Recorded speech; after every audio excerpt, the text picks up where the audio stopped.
당신이 느끼는 가장 강력한 내면의 힘은 언제 발현되나요? 그 힘은 저항에서 오나요? 아니면 수용에서 오나요? 이것이 진정한 무적의 본질에 대해 무엇을 말해주나요?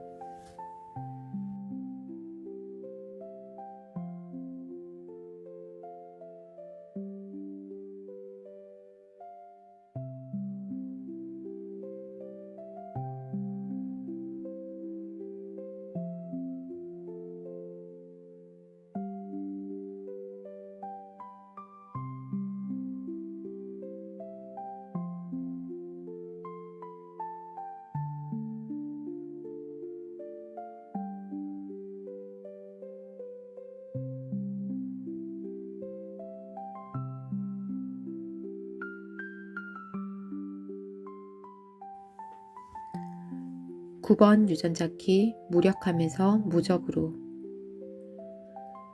외부 공간은 내부 공간이 되고 시간은 무한해지면서도 절대적으로 존재하며 모든 경계는 의식 그 자체에 흡수됩니다.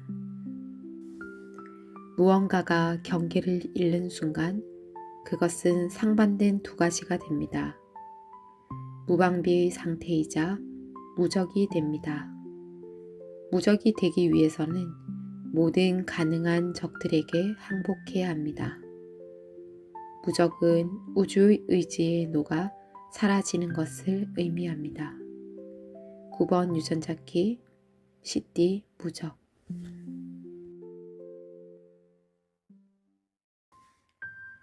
안녕하세요. 유전자키 9번 네 번째 라인의 날 바람입니다. 여러분은 진정 행복하기를 원하시나요? 지금 이 순간도 행복하기를 바라시나요? 삶에서 행복을 원한다면 지금 이 순간도 행복하기를 선택할 수 있습니다. 그럼 지금 이 순간 행복할 수 있나요? 저는 이 질문을 받고는 멈칫했습니다. 행복한 삶은 당연히 원하는데 지금 이 순간 행복을 선택하자니 뭔가 석연치 않은 감정들이 보이더라고요. 왠지 잊어서는 안 될 억울함, 아쉬움들이 저 밑바닥에서 꿈틀대는 게 느껴졌어요. 그때 그 일을 잊는다고? 그럼 그 억울함을 풀지도 못할 텐데. 또 그때 그 사람들이 얼마나 잘못했고 네가 얼마나 참았는지 아무도 몰라줄 텐데 하는 속마음들이 들려졌어요. 그리고 깨달았죠.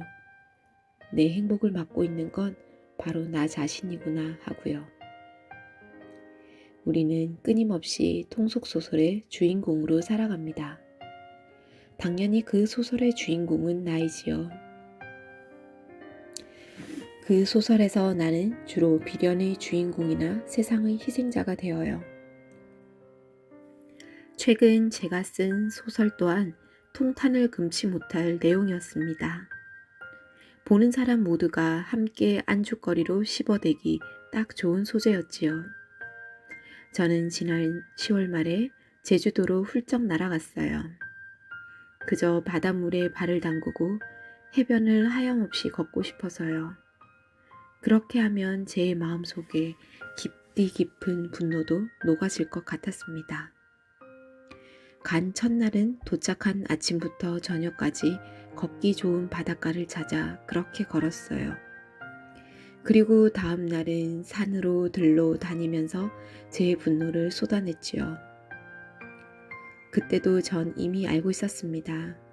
제가 품은 분노는 상대를 향한 것이 아니라 제 산스카라로 아주 오랫동안 내 몸에 박혀 숨어 있는 감정이었다는 것을요.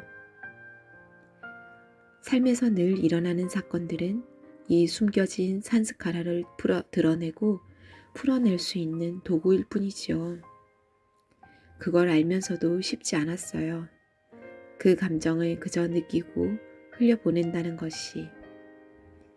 내 머릿속에서는 따박따박 따져대며 상대를 혼쭐내고 복수하는 통속소설의 대본들이 끊임없이 떠올랐어요.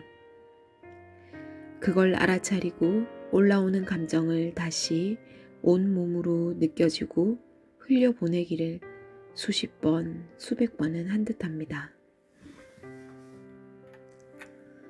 이번 카드뉴스 준비 주간 제 삶의 화두는 빈배였습니다. 장자의 이야기에 빈배 이야기가 나옵니다. 한 사람이 배를 타고 강을 건너다가 빈 배가 그의 작은 배와 부딪히면 그는 비록 나쁜 기질의 사람일지라도 그는 화내지 않을 것이다. 그러나 배 안에 사람이 있으면 그는 그에게 피하라고 소리칠 것이다. 그래도 듣지 못하면 다시 소리칠 것이고 마침내는 욕설을 퍼붓기 시작할 것이다. 이 모든 일은 그 배 안에 누군가 있기 때문이다. 그러나 그 배가 비어 있다면 그는 소리치지 않을 것이고 화내지 않을 것이다. 세상의 강을 건너는 그대 자신의 배를 그대가 빈 배로 만들 수 있다면 아무도 그대와 맞서지 않을 것이다. 아무도 그대를 상처 입히려 하지 않을 것이다.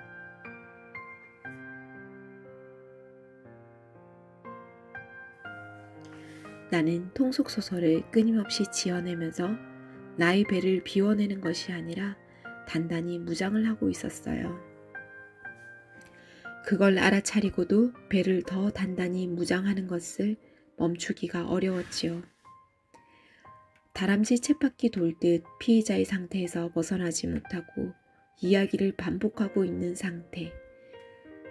이것이 바로 9번 유전자 키의 그림자, 무력함, 딱 그 상태였습니다. 하지만 단 한 번 그 반복의 울타리를 벗어나는 의지력, 결단이 중요했습니다.